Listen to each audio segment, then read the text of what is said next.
இன்னைக்கு நம்ம சேனல்ல என்ன பார்க்க போறோம்னா ஒரு முக்கியமான ஜோதிட தாள்களை தான் இந்த வீடியோல பார்க்க போறோம். ஸோ பார்க்கறதுக்கு முன்னாடி எதை பற்றிய தாள்கள் பார்க்க போறோம் அப்படிங்கிறத இன்ட்ரோல ஷேர் பண்ற வாங்க பார்ப்பீங்க. 2026 ஆண்டுல 3வது மாதமான மார்ச் மாதமானது பிறந்துருச்சு. ஸோ ஆண்டு பிறந்ததே தெரியல, டக்குனு 2 மாதம் முடிந்து 3வது மாதமானது ஸ்டார்ட் ஆயிருச்சு. ஸ்டார்ட் ஆன 3வது மாதம் ஒரு சாதாரண மாதம் கிடையாது. மாதம் தொடங்கின முதலேயே ஒரு பயங்கரமான விஷயமானது நடந்தது. அது என்னன்னு பார்த்தீங்கன்னு வச்சுக்கோங்களேன், இந்த ஆண்டுடைய முதல் சந்திர கிரகணம் தான். ஸோ கிரகணம் நடந்த கையோடு இந்த மார்ச்ல நிறைய கிரக மாற்றங்கள் இருக்கு. அதனால ஒவ்வொரு ராசியை சேர்ந்தவர்களுக்கும் எல்லாமே மாறப்போகுது. அதாவது கிரகங்களால நேரமானது நெருங்கிடுச்சு என்று சொல்லலாம். அந்த நேரம் என்ன நேரம் அப்படிங்கறத தான் இந்த வீடியோல ஷேர் பண்ண போறேன். ஸோ எந்த ராசிக்கு ஷேர் பண்ண போறேன்னா கடக ராசிக்காரங்களுக்கு ஷேர் பண்ண போறேன். கடக ராசியில பிறந்த நேயர்கள் யாராக இருந்தாலும் இந்த ஒரு வீடியோவை ஸ்கிப் பண்ணாம பாருங்க.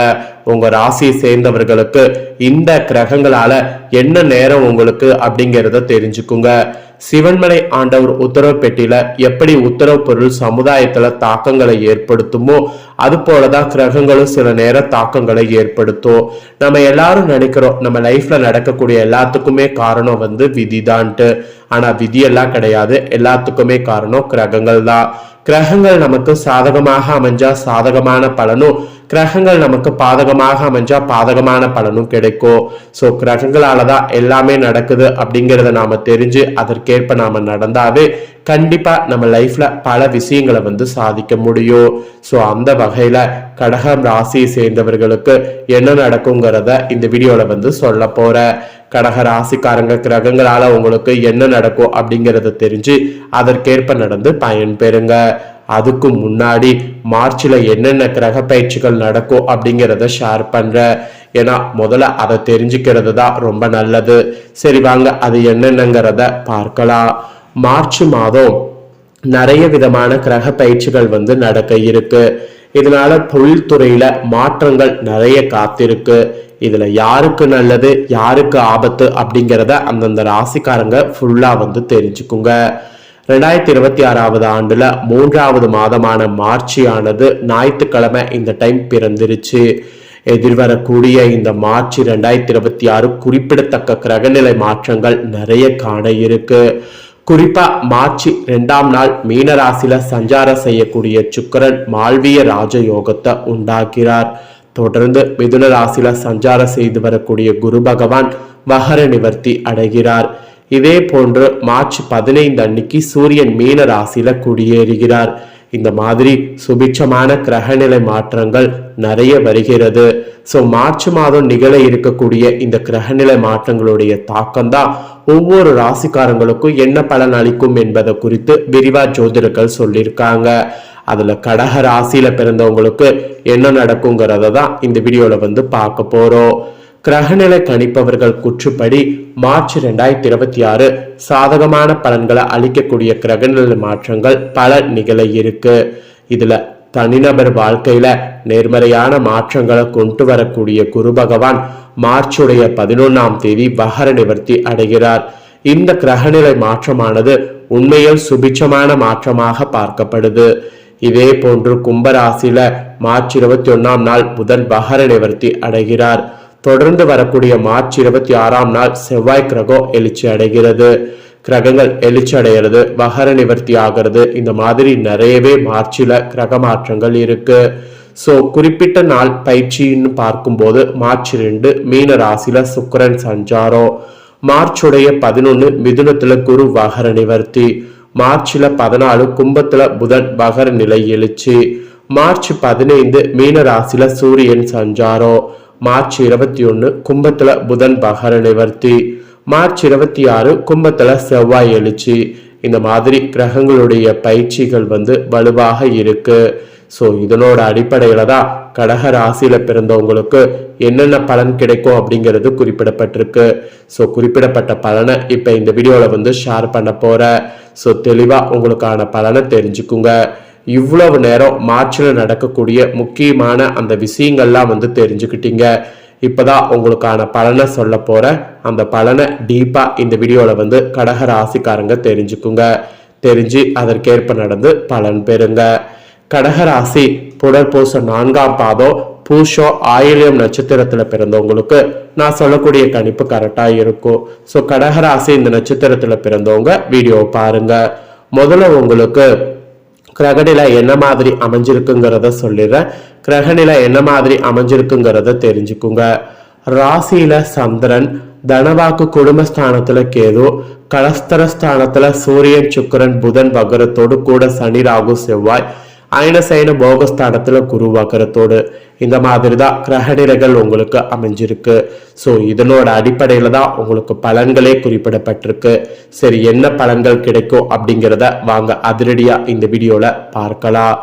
எதையுமே ஆழமாக யோசித்து திறமையோடு செய்து முடிக்கக்கூடிய கடக ராசிக்காரங்களே, இந்த மாதத்துல தனாதிபதி சூரியன் மூலம் பணவரவு திருப்திகரமாக உங்களுக்கு இருக்கும். சாமர்த்தியமான பேச்சின் மூலம் இனிமையான காரியங்கள்லாம் வெற்றிகரமா செய்வீங்க. ஆனா தாமதமான பலனே கிடைக்கும். எதிர்பார்த்த உதவிகள் தாமதமாக வந்து சேரும். அடுத்தவர்களுக்கு உதவிகள் செய்யும் போது கவனமாய் இருப்பது நல்லது. மெயினா நீங்க கவனம் இல்லாம இருந்தீங்கன்னா அதுல உங்களுக்கு தான் பிரச்சனை வரும். அப்புறம் தொழில் வியாபாரம் பொறுத்த வரைக்கும் எதிர்பார்த்த அளவு வேகமாக இல்லாவிட்டாலும் நிதானமாக இருக்கும். மெயினா பணவரவு வரும். சோ கவலைப்பட வேண்டாம். வாடிக்கையாளர்கள்லாம் அனுசரித்து செல்வது தொழில் வியாபாரத்துல நல்லது. இல்லைன்னா உங்களுக்கு தான் பாத்தீங்கன்னு வச்சுக்கோங்களேன் கஷ்டம். அப்புறம் உத்தியோகத்துல இருப்பவர்களுக்கு எதையுமே ஆலோசித்து செய்வது நன்மை தரும். மேல் அதிகாரிகள் கூறுவதற்கு மாற்று கருத்துக்களை கூறாம இருப்பது நல்லது. குறிப்பா கணவன் மனைவி ஒருவரை ஒருவர் அனுசரித்து செல்வது நல்லது. அப்பதான் உங்களுக்கு எந்த ஒரு பிரச்சனையும் வராது. இல்லைன்னா உங்களுக்கு தான் பிரச்சனை வரும். அப்புறம் குடும்பத்துல இருப்பவர்களோடு நிதானமாக பேசுவது குடும்ப அமைதியை தரும். அது மட்டும் இல்லாம நண்பர்கள் உறவினர்கள்லாம் விலகி செல்வது போல் இருக்கும். ஸோ விட்டு பிடிப்பது நல்லது. விட்டு பிடிக்காம இருந்தீங்கன்னா உங்களுக்கு தான் பிரச்சனை. குழந்தைகளுடைய எதிர்பார்ப்பை நிறைவேற்றுங்க. அப்பதான் அவங்களுக்கும் உங்களுக்கும் ஒரு பாண்டிங் ஸ்ட்ராங் ஆகும். பெண்களுக்கு கூட எதிர்பார்த்த உதவிகள் கிடைக்க பெறுவீங்க. மாற்று கருத்துக்களை மற்றவர்களிடம் கூறாம இருப்பது நன்மை தரும். மீறி கூறினீங்கன்னா அது உங்களுக்கு பெருத்த நஷ்டத்தை ஏற்படுத்தும். கலைத்துறையில் இருக்கிறவங்களுக்கு கூட எல்லாரையுமே எளிதில் ரசிகரிக்கக்கூடிய திறமையானது அதிகரிக்கும். செல்வம் பல வழிகள்ல உங்களுக்கு சேரும். வாக்குவன்மையால் எதையும் சிறப்பாக செய்து முடிப்பீங்க. அதனால யூஸ் பண்ணுங்க. அதுக்கப்புறமா அரசியல் துறையில இருக்கிறவங்களுக்கு உங்களுடைய செயல்களுக்கு முட்டுக்கட்ட போட்டவர்கள் இருப்பாங்கல்ல, அவங்கெல்லாம் விலகி ஓடுவாங்க. ஸோ விலகி ஓடுறதுனால உங்களுக்கு பார்த்தீங்கன்னு வச்சுக்கோங்களேன் நிறைய முயற்சிகள்ல சாதகமான பலன் கிடைக்கும். அதனால புது முயற்சிகள்லாம் தாராளமா மேற்கொள்ளலாம். பணவரவும் அதிகரிக்கும். நீண்ட நாட்களாக இருந்து வந்த பிரச்சனைகள் சாதகமாக நடந்து முடியும். அதனால அரசியல் இருக்கிறவங்க அந்த பிரச்சனையை முடிக்க முயற்சி பண்ணுங்க. அப்புறம் மாணவர்களுக்கு கூட எதையும் ஒரு முறைக்கு இருமுறை ஆலோசி செய்வது நன்மை தரும். அப்பதான் கல்வியில முன்னேற்றம் காண முடியும். அதனால அந்த மாதிரி செயல்படுங்க. கடக ராசியில பிறந்தவங்களுக்கு இதுதான் பலன்கள் என்பது குறிப்பிடப்பட்டிருக்கு. இதுல நட்சத்திரத்துக்கு ஏற்ப பார்க்கும்போது ஃபர்ஸ்ட் புனர்பூச 4ஆம் பாதத்துல பிறந்தவங்களுக்கு இந்த டைம் பொருட்களை களவு கொடுக்க நேரிடலாம். உங்களின் உடைமைகள் மீது கண்ணும் கருத்துமாக இருக்க வேண்டும். புதிய நண்பர்கள் கிடைப்பார்கள். அறிமுகம் இல்லாதவர்களுடைய வீட்டுல எதையும் உட்கொள்ள வேண்டாம். அது உங்களுக்கு தான் ஆபத்தை ஏற்படுத்தும். அப்புறம் பூஷம்ல பிறந்தவங்களுக்கு சொல்லப்பட்டிருக்கு இந்த டைம் நீங்க அமைதியாக இருந்தாலும் வீண் சண்டைகள் மற்றும் வீணான குழப்பங்கள் உங்களை தேடி வர வாய்ப்பு இருக்கு. தகுந்த வரன் கிடைத்து திருமண ஏற்பாடு இனிதே நடந்தேறும். வீடு, நிலம் மற்றும் வாகனங்கள் வாங்குறதா இருந்தா தாராளமா வாங்கலாம், பிரச்சனை இல்லை. அப்புறம் ஆயில்யம் பிறந்த நட்சத்திரத்துக்கு சொல்லப்பட்டிருக்கு உங்களுக்கு இனி வரக்கூடிய நாட்கள் தொழில நல்ல லாபம் கிடைக்கும். ஆனாலும் கவனமோடு நடந்து கொள்ளுங்க. போட்டித் தேர்வுகள் சாதகமாக அமையும். சிலர் கல்வி பயில வெளியூர்களுக்கு செல்ல வேண்டியது வரும். கண்டிப்பா வெளியூர்லாம் சென்று பாருங்க, நல்ல முன்னேற்றம் தான். இது உங்க நட்சத்திரத்துக்கு ஏற்ப சொல்லப்பட்டிருக்கு. பரிகாரம் என்னன்னா, நீங்க இனி வரக்கூடிய நாட்கள்ல பௌர்ணமி வருல அப்ப சத்யநாராயண பூஜை செய்து விரதம் இருப்பது கஷ்டங்களை போக்கும், மனக்குழப்பம் நீங்கி தைரியம் உண்டாகும். அதனால இந்த ஒரு பூஜையை செய்ய மறக்காதீங்க. இதுதான் உங்களுக்கு சொல்லப்பட்ட பரிகாரம். ஸோ இந்த ஒரு வீடியோவை நீங்க இப்ப பார்த்து பயனடைஞ்சது போல உங்க ஃப்ரெண்ட்ஸ் ஃபேமிலியில இருக்கிறவங்களும் பார்த்து பயனடையணும்னு நினைச்சீங்கன்னா வீடியோ லைக் பண்ணி உங்க ஃப்ரெண்ட்ஸ் ஃபேமிலிக்கு ஷேர் பண்ணுங்க. உங்கள் ஃப்ரெண்ட்ஸ் ஃபேமிலியில் இருக்கிறவங்களும் பார்க்கட்டும். அவங்களும் கடக ராசிக்காரங்களாக இருந்தாங்கன்னா இதை தெரிஞ்சு இதற்கேற்ப நடந்து பலன் பெறட்டும். இதே போல் புதிய தகவல்களை தெரிந்து கொள்ள மறக்காமல் நம்ம சேனலை சப்ஸ்கிரைப் பண்ணுங்கள், கூட பெல் பட்டனை ப்ரெஸ் பண்ணுங்கள். அதை நீங்கள் பண்ணிட்டீங்கன்னா இனி நான் போகிற மற்ற அப்டேட்டான எல்லா வீடியோஸும் உடனுக்குடனே தெரிந்து கொள்ளலாம். ஸோ மறக்காமல் பண்ணுங்கள். நெக்ஸ்ட் இதே போல் சுவாரஸ்யமாக வேறொரு வீடியோவில் சந்திக்கிறேன். நன்றி.